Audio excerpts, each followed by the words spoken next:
Jaundice is basically, जो jaundice होता है जब हमारे शरीर में बिलिरुबिन बढ़ जाता है, जो हमें दिखाई देता है उसको हम बोलते हैं जॉन्डिस।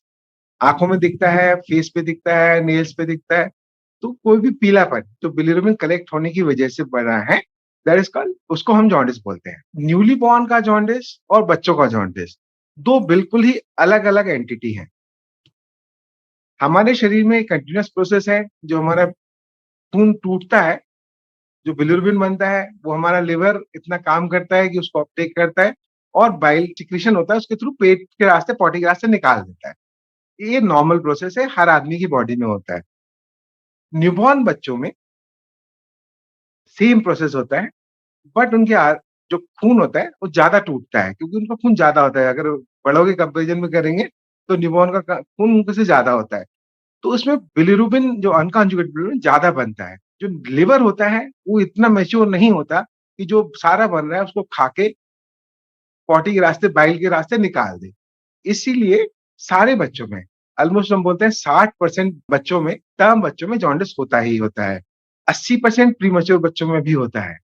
तो ये एक नॉर्मल प्रोसेस है, जो तीसरे चौथे दिन आता है, धीरे धीरे करके बढ़ता है, छठवें सातवें दिन तक जब लिवर मैच्योर होने लगता है तो अपने आप निकल जाता है।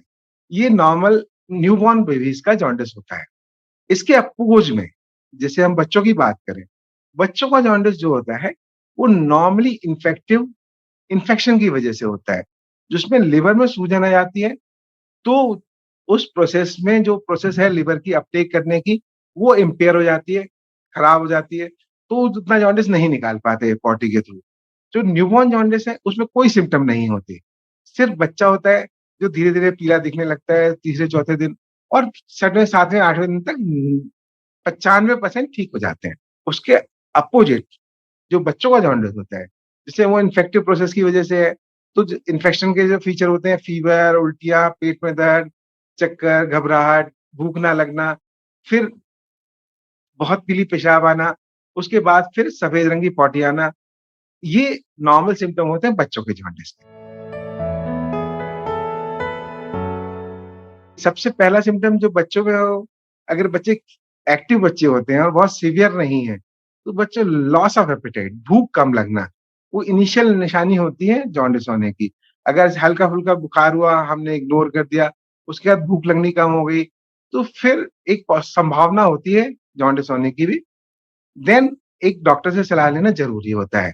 तो इसीलिए अगर 2-3 दिन बुखार के बाद भूख लगनी कम हो गई, या बहुत पीली पेशाब आने लगी, नॉर्मल पेशाब का कलर थोड़ा ज़्यादा पीला हो गया, ये शुरुआती सिम्पटम होते हैं। इसी स्टेज पे दिखाने में ज़्यादा फ़ायदा होता है, अगर हम कैच कर पाएँ तो। बेसिकली जॉन्डिस में क्या होता है कि हमारी एपेटाइट कम हो जाती है, पेट हमें भरा-भरा लगता है। तो अगर हम बहुत हेवी चीज़ें, जैसे पुराने ज़माने में तो बोलते हैं कि रोटी भी नहीं देना, पीले रंग का नहीं देना, वो सब की ज़रूरत नहीं है। नॉर्मल डाइट, जो बच्चे को पैलेटेबल, जो बच्चा खा सके आराम से, थोड़ी-थोड़ी क्वांटिटी में बार-बार देना है। ये ज़्यादा इम्पोर्टेंट है। बहुत, जैसे बहुत फ्राइड आइटम हो गए, बहुत स्पाइसी आइटम हो गए, बच्चों की एपेटाइट कम है, अगर वो उल्टी और करेगा ऐसी चीज़ें खा के, इसीलिए अवॉइड करना है। तीसरी, बहुत नॉन-वेज एंड बहुत ज़्यादा हाई प्रोटीन डाइट, वो कई कांसेप्ट है कि बहुत ज़्यादा देने से कई बार लिवर में ज़्यादा डैमेज हो सकता है, इसलिए वो थोड़ा-सा अवॉइड करना चाहिए। बट अगर भूख लग रही है, कुछ भी खाने को माँगता है, अ, एलोपैथी के हिसाब से बहुत ज़्यादा डाइटरी रिस्ट्रिक्शन नहीं होते। इसीलिए तो बच्चे को प्रॉपर्ली टाइमली दिखाना ज़रूरी है। बहुत सारे जॉन्डिस होते हैं, जैसे जॉन्डिस का मेन कारण होता है, उसमें अलग-अलग वायरस होते हैं, वायरस इंड्यूस्ड जॉन्डिस होता है, वो सबसे कॉमन होता है। उसमें hepatitis is A is the most common jaundice. उसके अलावा हेपेटाइटिस बी, सी, बी,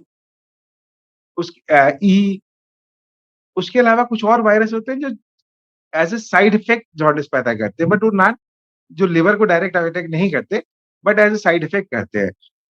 तो उसमें आजकल almost 70 to 80% of jaundice can be prevented by vaccination. Routine hepatitis B vaccine, जो गवर्नमेंट हॉस्पिटल में भी है, ऑलमोस्ट नेग्लिजिबल कॉस्ट होती है। उसके अलावा हेपेटाइटिस ए वैक्सीन, जो हेपेटाइटिस ए वैक्सीन होती है, वो प्राइवेट में लेनी पड़ती है। थोड़ी कॉस्टली होती है, बट बीमारियों से बचाती है। जो हेपेटाइटिस बी होता है that is slow growing jaundice, जो बाद में धीरे-धीरे करके बाद में बड़ी एज में भी दिक्कत दे देता है। लिवर कैंसर और सारी चीज़ें होती हैं। हेपेटाइटिस ए एक्यूट होता है, 3-4 हफ्ते बीमार रहता है, ठीक हो जाता है। But still if you can avoid, अगर नहीं लगा है, तो वैक्सीन ज़रूर लगवानी चाहिए।